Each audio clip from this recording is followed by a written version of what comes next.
अर्जुन को उत्तर दे चुके थे तो श्री कृष्ण मुस्कुराते हुए फिर बोले कि अर्जुन एक बात बताओ, हम ऐसा तो है नहीं कि पहली बार मिले। अब इससे पहले इतनी तैयारी करके इतने योद्धा मार दिए तुमने, एक साथ इकट्ठे करे हैं युद्ध के लिए, और अब तुम युद्ध के मैदान के बीच में खड़े होकर के ऐसी कायरता भरी बातें बोल रहे हो। अब बिल्कुल इस समय पे तुमने ये बात दिमाग में लेकर कैसे आए तुम?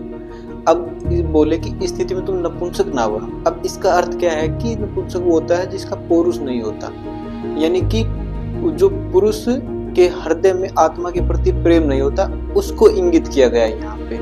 आत्मा अमर है। अब अगर इसके प्रति नहीं, अगर वो अपने ही कर्मों की आसक्ति से जुड़ा है, मोह से लिप्त है, तो उसके लिए बोला गया है ये शब्द। इसका किसी भी अलग चीज से संबंध ना बनाए, जो अक्सर लोग करते हैं, इसलिए गीता को उन्हें पूर्ण लाभ हो नहीं पाता। अब श्री कृष्ण उसको बोलते हैं कि तुम ऐसी कायरता भरी बातें आज क्यों कर रहे हो अब युद्ध के बीच में खड़े होकर के, कि हाथ से गांडी छूटा जा रहा है, शरीर जल रहा है, जल रहा है। तो श्री कृष्ण उसको बताते हैं कि अर्जुन, कि तुमने जो भ्रम पाल रखा दिमाग में, ये मोह है, हटाओ इसको।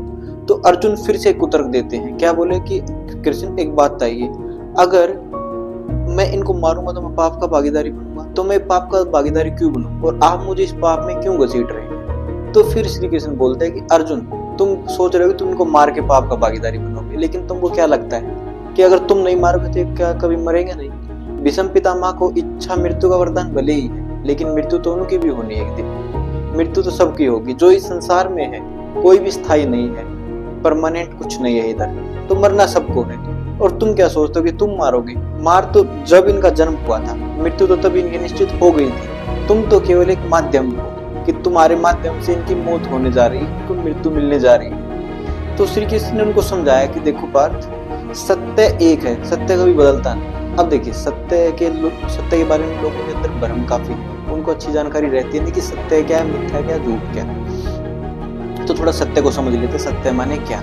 अब देखिए, अब संसार के अंदर बात करते, ठीक है, कि दो हाथ, सांसारिक रूप से बात सत्य है, ठीक है, लेकिन अब देखिए, सत्य वो होता है जो कभी भी नहीं बदल सकता, जो समय बदल सकता है लेकिन वो चीज नहीं बदलती, वो समय से भी पार है, वो कालातीत है, यानी कि समय कितना ही बदले वो चीज नहीं बदलती कभी भी। रंग, मौसम, दुनिया सब कुछ बदल सकता है, लेकिन जो चीज ना बदले वो होता है सत्य।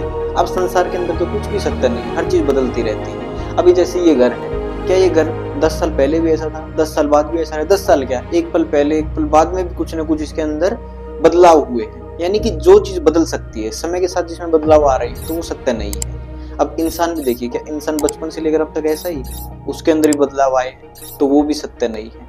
अब मैंने बोल दिया दो हाथ हैं, ये बात सत्य, सांसारिक रूप से सत्य है, लेकिन इसको बोलने वाला कौन है? मैं बोलने वाला। तो अब बताया हमने कि इंसान भी सत्य नहीं, क्योंकि जो चीज बदल सकती है वो सत्य होती नहीं, क्योंकि हमारा भी शरीर बदलता रहता है, मन बदलता रहता है। तो इस संसार के अंदर वही श्री कृष्ण अर्जुन को समझाने का प्रयास करे कि इस संसार के अंदर सत्य कुछ नहीं है, कि तुम क्यों व्यर्थ ही भ्रम पाले हुए हो कि ये चीज सत्य है। सत्य तो है ही नहीं, ये तो नाशवान है। अब इनका तो नाश जो इसमें है उसका नाश होता है, मृत्यु होती है, लेकिन चीज खत्म हो जाती है इस संसार की। तो तुम इससे आसक्ति ना रखो, तुम इसमें से आसक्ति हटाओ, इच्छा हटाओ, और अपने मोह के पर्दे हटा दो।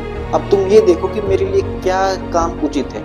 ऐसे ही निर्णय में जिंदगी में करने पड़ते हैं कि हमारे सामने अगर दो चीज भी, तो हमें निर्णय करना पड़ता है कि क्या चीज सही है, कौन सा काम मुझे पहले करना चाहिए, वो चीज है। अब उनको सुख और दुख से पार लेकर के जा रहे हैं, मोह से पार लेकर के जा रहे हैं इसलिए से। तो इसलिए उन्होंने सत्य से भी अवगत कराया। अब सत्य, आपने अगर वेदांत अगर पढ़ा है तो सत्य की आपको भली भांति जानकारी होगी कि सत्य माने क्या। और श्री कृष्ण को भूलिएगा मत, यहाँ पे श्री कृष्ण सत्य का ही प्रतीक है। सत्य अर्थात आत्मा का ही प्रतीक है। अब आत्मा के बारे में भी आगे बताएंगे कि आत्मा माने क्या। तो श्री कृष्ण ने फिर आगे वही बात कही उनको कि ठीक है अर्जुन, देखो जो सत्य एक है, यानी जो कभी बदल नहीं सकता वो सत्य है, और सत्य हमेशा एक रहता है। बदलते हैं तो सुनने वालों के कान और बताने वालों के मुंह, वो अलग अलग तरीके से बताते हैं, लेकिन चीज एक है, सत्य बदल सकता नहीं। तो उन्होंने बताया कि अर्जुन, आत्मा ही सत्य है। ये शरीर तो नाशवान है, इसका तो नाश होगा, एक दिन मर जाएगा, लेकिन जो आत्मा है वो कभी मरती नहीं। इसलिए तुम ये मान करके कि जो सत्य है वो आत्मा है, शरीर नाशवान है, तो ये सोच करके भी तुम अपना धर्म पे अड़िग रहो, क्योंकि कर्म करो तुम, जो तुम्हारा धर्म तुम्हें बताता है वो कर्म करो, क्योंकि कर्म तो अपने आप में ही बड़ा पवित्र है। इसलिए उनको ये सबसे जो सत्य था वो सीधा सीधा बता दिया।